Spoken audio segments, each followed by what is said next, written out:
폴리갑이라는 사람은 사도 요한에 의해서 서문학교의 감독으로 임명이 되었습니다.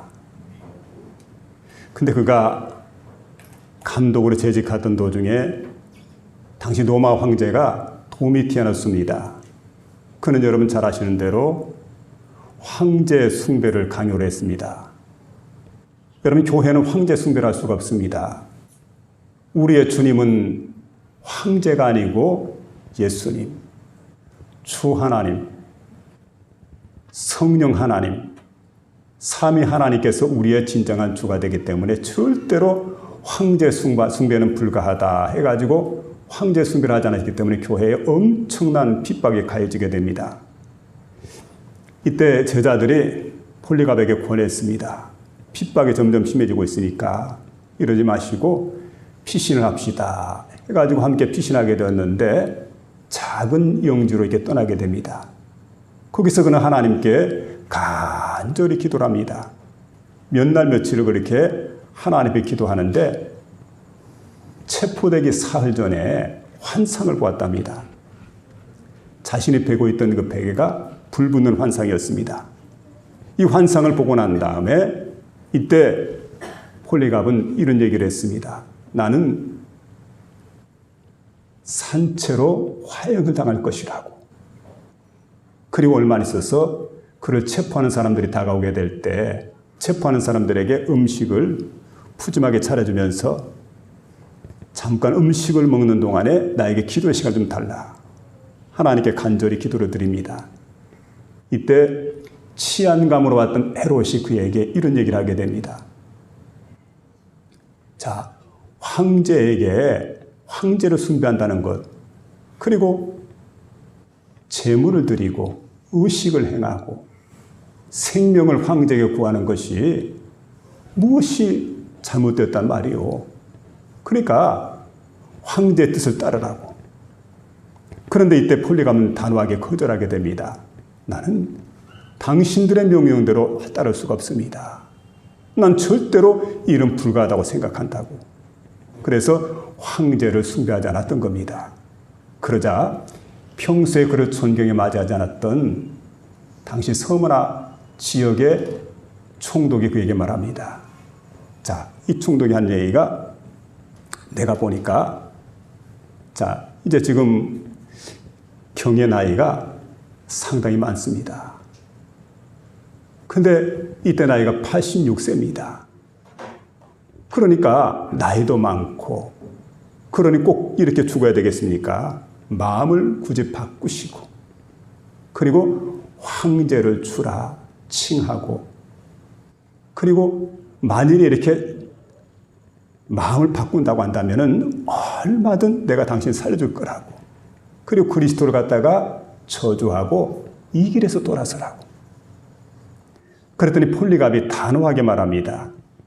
그동안 내가 86년 동안 내가 예수 그리스도를 주로 고백하고 나의 왕으로 섬겨왔는데 어찌 지금 와가지고 내가 그 주를 갖다가 내 인생의 주가 되고 그리고 나의 왕이 되신 그 주님을 갖다 내가 어떻게 지금 와가지고 내가 부인하고 어떻게 저주할 수 있단 말이요. 난 절대 돌아설 수가 없다고. 난 그리스도인이라고. 그러자 이제 그를 갖다가 총독이 겁을 주게 됩니다. 이런 얘기를 합니다.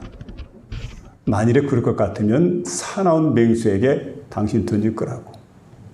만일에 맹수가 당신의 겁을 주지 못하고 마음을 돌이키게 하지 못하면 그 다음에는 아주 뜨거운 불꽃이 기다리고 있을 거라고. 엄청나게 뜨거운 불인데 그 불 속에 당신을 집어던질 거라고. 이때 폴리갑은 이렇게 말하게 됩니다. 당신이 나를 불 속에 집어던진다고 지금 위협하고 있지만 그러나 여기 있는 불은 잠깐 타오르다가 금방 꺼지는 불인데 경건치 않은 자로 위해서 예비된 하나님의 심판의 불이 있는데 그 심판의 불이라고 하는 것은 엄청난 불이고 잠깐 타다가 꺼져버린 그런 불이 아니라 영원토록 타는 그런 뜨거운 불이기 때문에 절대로 이 불은 피할 길이 없을 거라고. 그걸 기억하라고. 자, 그러면서 왜 시간을 지체합니까? 당신들이 하고자 하는 일을 빨리 집행하라고. 그래서 결국 폴리갑은 화형으로 세상을 떠나게 됩니다. 순교의 길을 걸었습니다. 근데 여러분, 그 총독이 자신을 그렇게 겁을 주고 그 어려운 그런 상황 가운데서 그는 용기를 잃어버리지 않았던 거지요. 그리고 전혀 동요하지 않았던 겁니다. 그리고 오로지 하나님 한 번만을 섬기기로 마음속에 굳은 결심을 하고 이 신앙의 길을 걸어갔던 것을 볼 수가 있습니다. 성경 요한계시록에 보니까 이런 말씀이 있습니다. 내가 죽도록 충성하라. 그리하면 내가 생명의 멸관을 내게 주리라. 여러분, 바로 서문학교에 주신 말씀이에요. 이 서문학교의 감독이었던 폴리갑이 이와 같은 굳센 믿음을 가졌고, 여러분 그 믿음의 결과 여러분 경건한 모습으로 나타났던 걸 보게 됩니다.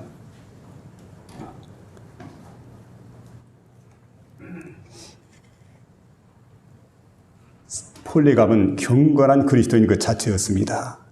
여러분, 경건이라고 하는 걸 보면은 우리 예수 믿는 사람들 누구든 경건이 신앙의 기초가 되어야 됩니다. 근데 경건은 유세베야인데, 유세베야라고 하는 말은 이런 뜻이 있습니다. 하나님을 경외한다, 거룩하다. 그러니까 하나님 앞에서 거룩하게 구별된 모습으로 언제나 하나님의 뜻을 따라서 거룩하게 하나님을 섬기는 그런 모습. 그리고 여러분, 이 세대를 본받지 않죠. 이런 모습으로 살아가는 가르쳐서 바로 경건한 삶이다, 이렇게 말할 수가 있을 겁니다. 근데 요즘 보니까 사람들이 경건한 모양은 갖추었는데 경건의 능력을 상실해버렸어요. 저도 한번 생각을 해봤으면 나는 어떨까? 저도 마찬가지더라고요. 깨어서 항상 기도하라 하는데 깨어있지 못할 때가 많아요. 그 세월을 아끼라. 그런데 세월을 아끼지 못할 때가 많습니다. 그리고 온유하고 겸손하라 했는데 교만할 때가 많이 있습니다. 그리고 하나님 말씀에 절대적으로 순종하라 했는데 하나님 말씀에 순종하지 못하는 나 자신의 모습을 바라볼 때, 아, 경건의 모양 갖춘 것 같은데 경건의 능력이 없구나. 하나님께서 원하시는 경건 생활을 제대로 하지 못하는구나. 여러분은 어떻게 생각합니까? 우리가 언제나 하나님 보시기에 아름다운 경건한 삶을 살아가야 된다는 거지요. 예전에 텔레비전 진품 명품이라고 하는 게 있습니다. 그런 프로가 있는데 거기 보면 사람들이 많은 물건을 가지고 옵니다. 근데 물건을 가지고 올 때는 아마 마음속으로 나름대로 이건 좋은 것이니까 좋은 감정을 받으려니 생각하고 가지고 나오는데, 어떤 경우는 진품으로 드러나고 우리가 생각했던 것보다 훨씬 더 귀중한 진품인데, 어떤 경우에는 아주 모양 그럴싸하고 아름다운데 전문가들이 감정해보고 이건 진품이 아니라 모조품입니다. 가짜입니다. 이건 10만 원도 안 된다고. 그러면 이제 얼굴 색깔이 변하죠. 당황을 하게 되고 어찌할 바는 모르게 되고. 그동안 믿었는데, 여러분 그걸 보면서 생각을 해봤습니다. 하나님께서 우리의 경건의 척도를 재보시게 될 때, 넌 모조품이야. 넌 진품이 아니야. 넌 가짜야. 여러분, 만일 그렇게 말씀한다고 하면 우리가 얼마나 창피를 당하겠어요. 그날이 얼마나 부끄럽겠습니까? 하늘이 무너져야 되는 것 같겠죠. 그래서 언제든 여러분, 하나님께서 우리를 감정하시게 될 때, 주 예수께서 최후의 심판날을 우리를 감정하게 될 때 어떤 모습으로 나타나기를 원합니까? 여러분, 진품과 명품으로 나타날 수 있기를 주의 이름으로 부탁을 드립니다. 네. 여러분, 그렇게 되려고 한다면, 경건을 회복하고 세상을 이기려고 한다면 우리가 어떻게 해야 될까? 진품, 명품으로 세상을 살아가려면 어떻게 해야 될까? 오늘 본문은 그 말씀을 우리에게 들려주고 있는데, 이 말씀을 듣는 가운데 저와 여러분의 마음속에 크신 은혜가 임하는 복된 시간 될 수 있기를 주의 이름으로 부탁을 드립니다. 자, 경건의 교훈을 따르기 위해서 첫째로 해야 될 일이 뭐냐면 하나님 말씀을 쫓으라는 겁니다. 하나님 말씀을 따르라. 이런 이야기가 있습니다. 유대인의 교육 지침서 가운데 탈무드라는 게 있는데, 탈무드에 나오는 얘기입니다. 이 탈무드에 보니까 영리하기로 소문이 난 여우가 어떤 날 바닷가에 갔더랍니다. 그리고 바닷가에 있는 물고기들에게 조용히 속삭이는데, 물고기 여러분, 바닷속에 사시느라 얼마나 고생이 많습니까?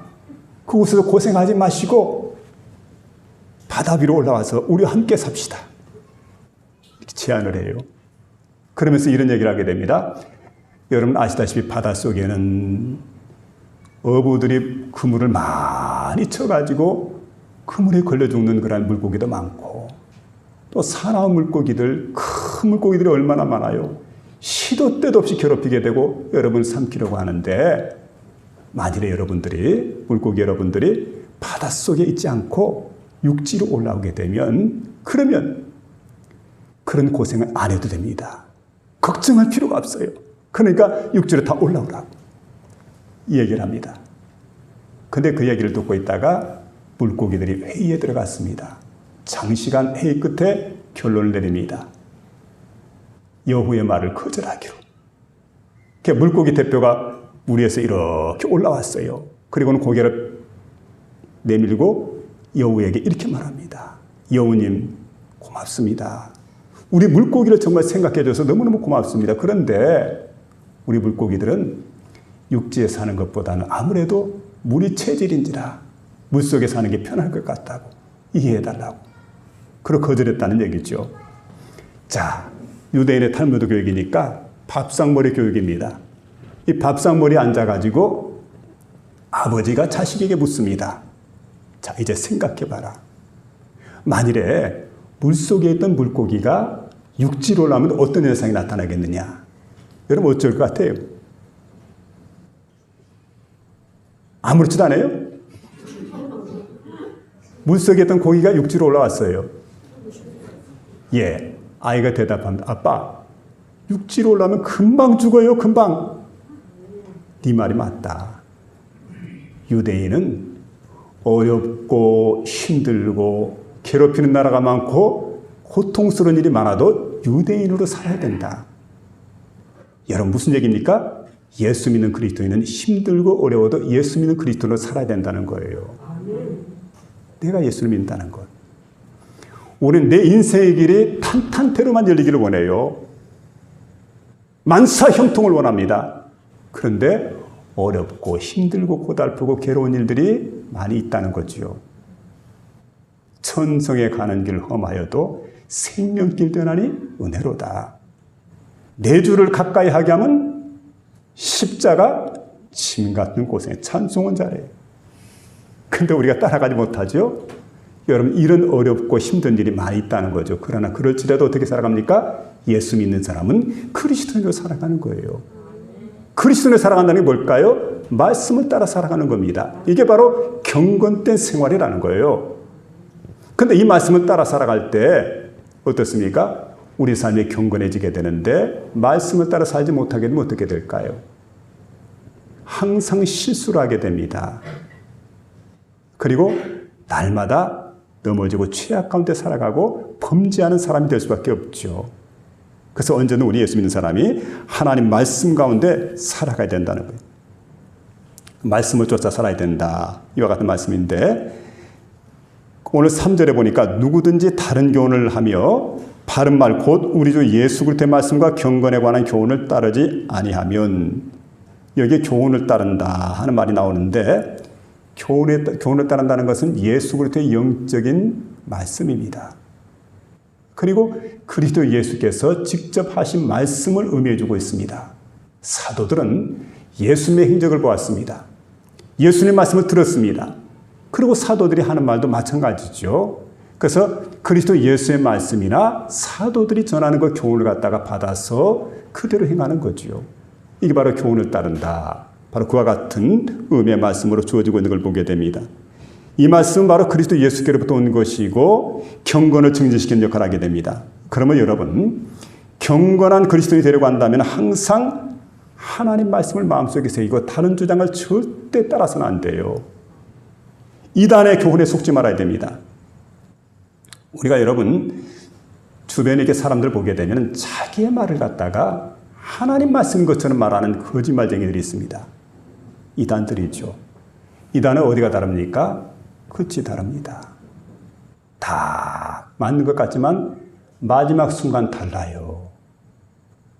그러니까 여러분, 전체가 틀린 게 아니란 말이에요. 이단에 우리가 접근해 올 때 보면 어떻게 옵니까? 막 딱 접근해 올 때 보면 머리에 뿔을 달고, 이빨을 이렇게 내놓고, 드라큘라처럼. 그리고 막 입은 그냥 새빨갛게 칠하고, 이렇게 오는 건 정말 멍청한 2000년 전에 그때 있었던, 수천 전에 있었던 그런 그 마귀 사탄이지만 지금은요, 얼마나 교묘하게 위장을 해가지고 들어온지 모릅니다. 예쁘게 들어와요. 멋지게 들어와요. 그러니까 여러분, 이단 사설을 들으면 교회에서 듣는 것보다 훨씬 더 귀에 솔깃 할 수가 있어요. 근데 이단 집단에 가서는 교회보다 훨씬 더 사랑이 많을 수가 있어요. 겉으로 보기에는 그래요. 그러니까 사람들이 혹하고 빠져버립니다. 여기 말하죠. 이단의 특징이 뭘까요? 교만하다. 오늘 본문 이렇게 말씀해 주고 있는데 사도로 이렇게 말씀하지 않습니까? 여기 교만하다고 하는 말이 뭘까요? 먼저는 자기들이 있는 속해 있는 그 집단만 구원이 있다고 말합니다. 여러분 이렇게 말하는 것도 이단이에요. 여러분 구원은 어떻게 얻게 됩니까? 주 예수를 믿으라. 그리하면 너와 내 집이 구원을 얻으리라. 날 대신해서 대속의 죽음을 죽으신 그리스도 예수를 믿음으로 내가 구원을 받는다는 사실을 믿으며 살아갈 수 있기를 주의 이름으로 부탁을 드립니다. 교회에 나와야 구원받는다는 얘기는 아니에요. 지금 교회를 나오지 못한다 할지라도 그가 그리스도 예수를 믿었다고 한다면 그는 예수 믿고 구원받는 줄로 믿습니다. 아직 물세례 받지 못했어도 너무 시간이 없어가지고. 근데 이 사람이 예수를 믿어요. 믿음으로 구원받는 거 아니겠어요? 근데 자기들 집단 안에만 들어와야 여기만 구원이 있다. 이단 사설이에요. 그리고 이 사람들의 특징 가운데 한 가지는 뭐냐면 성경을 자의적으로 해석한다는 거예요. 성경을 자의적으로. 그래서 이제 언제든 이 사람들이 주장한 내용 들어보면은 기존 교회에서 가르쳐주지 않은 걸 갖다가 우리에게만 해답이 있다. 해답은 여기에 있다. 비밀은 여기에 있다. 우리만 가르쳐준다. 근데 여기에 빠진 사람이 누굴까요? 호기심 많은 사람이 빠지게 됩니다. 어디 성경 공부 하자 하니까 빠지게 되죠. 여러분 지금 하고 있는 성경 공부가 만일 있다고 한다면 하나님 말씀 한번 비춰보시기 바랍니다. 그리고 전문가들에게 한번 검증을 받아야 돼. 잘못될 수가 있어요.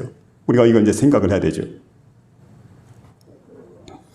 그리고 변론과 언쟁을 좋아하게 되는데요. 여호와 증인들의 특징이 있습니다. 이게 뭘까요? 이 사람들은요. 예수 안 믿는 사람들에게 전도하는 게 아니라 예수 믿는 사람들에게 포교 활동하는 사람들이 여호와 증인들입니다. 그리고 성경을 보면은 자기들이 원하는 말씀을 뽑아요. 그게 상관없는 그런 말씀인데 갖다 붙이는 겁니다. 그런데 사람들이 혹하고 유혹에 빠진다는 것, 그게 문제입니다. 이런 얘기가 있어요. 어떤 사람이 성경을 이렇게 펼치다가 다 읽기가 싫어요. 귀찮아요. 그러니까 하나님 간단하게 말씀해 주세요. 내가 오늘 딱 성경을 펼치면 이게 하나님 말씀인 줄 알고 그렇게 제가 받겠습니다. 그리고 성경을 딱 펼쳤대요. 뭐라고 기록됐을까요? 한 말씀이 딱 기록되는데 보니까 목매어 죽었더라. 별로 기분이 안 좋잖아요. 그죠? 그래가지고 또 한 번, 이건 이제 신약 성경에 목매어 죽었더라 나오니까 구약 성경 펼칠래. 구약을 쫙 펼쳤어요. 왜 머뭇거리느냐?